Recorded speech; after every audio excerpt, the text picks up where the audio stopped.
سلام میکنم خدمت دوستان عزیز. میخوام طریقه چسبوندن برچسب دور رینگ آموزش بدم بهتون که چطوری این برچسبا رو دور رینگ بچسبونیم که کنده نشه.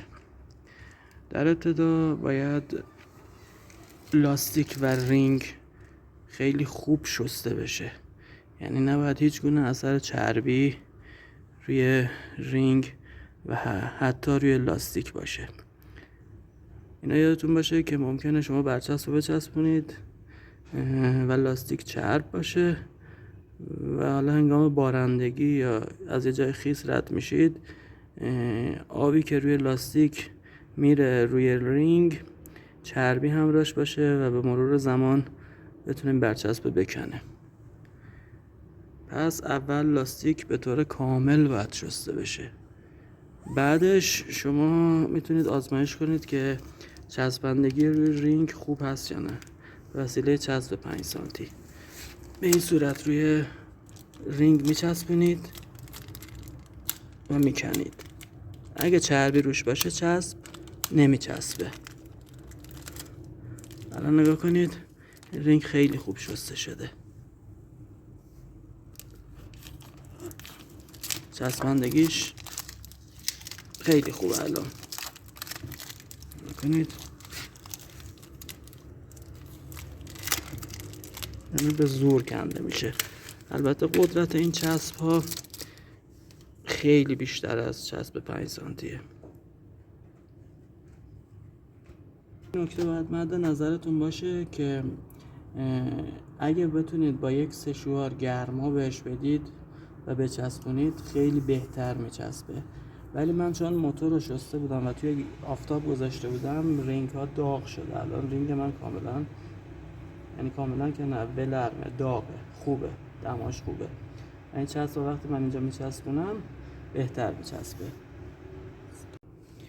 یه دونه از برچسب‌ها رو به صورت مبنا اول میچسبونیم. چسبوندنش چطوریه؟ لبه یه دونه از اینا رو بلند میکنیم و دور رینگ میچسبونیم. حالا من یه دونه رو چسبوندم آماده. دور رینگ میچسبونیم و این فاصله لاستیک تا رینگ و رینگ تا لبه رو نگاه کنید، فقط اینو باید پر کنه. از اون اول اگه اشتباه بیاین بعد اینجا کج میشه. پس این اولش رو خیلی باید دقت کنید. یه جوری بچسبونید که لبه رو لبه بیاد تا پایین. وقتی اینو چسبوندید، اینو به صورت مبنا قرار میدید. فاصله بین هر کدوم از این برچسب‌ها 4 سانت و نیم مثلا بگیرید خوبه که همه به صورت مساوی باشه فاصله هاشون. فاصله بین اینا 4 سانت الی 4 سانت و نیمه. بهتره که رینگا قبلش با سشوار گرم کنید، اینجوری بهتر برچسب میچسبه. من چون موتور شسته بودم، لاستیکاشو تو آفتاب گذاشته بودم، رینگم داغه و احتیاج نبود که بخوام با سشوار گرمش کنم. و این هم نتیجه کار، خیلی شکیل و زیبا. من چون موتورم برچسبای سبز فسفوری همون زرد فسفوری داشت، این رنگی گرفتم. حالا شما میتونید، بستگی داره که موتورتون چه رنگی باشه، نارنجی باشه از برچسبای نارنجی استفاده کنید، سفید باشه هر رنگی که بود از همون رنگ میتونید استفاده کنید.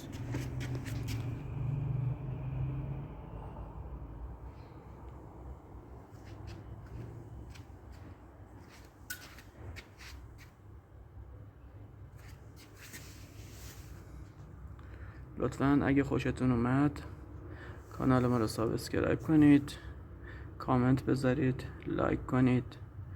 من توی این کانال در مورد موتور کلیک، تعمیرات، مشکلات، نگهداری و سایر موارد میتونم راهنماییتون کنم. اگه دوست داشتید و قابل دونستید ما رو سابسکرایب کنید. و الان این هم نتیجه کار هست، خیلی شکیل و زیبا شده. من چون موتورم برچسبای زرد فسفوری داشت از این رنگ استفاده کردم. حالا شما موتورتون سفید، نارنجی یا هر رنگ دیگه میتونه باشه، از برچسب مخصوص خودش و هم رنگ خودش میتونید استفاده کنید.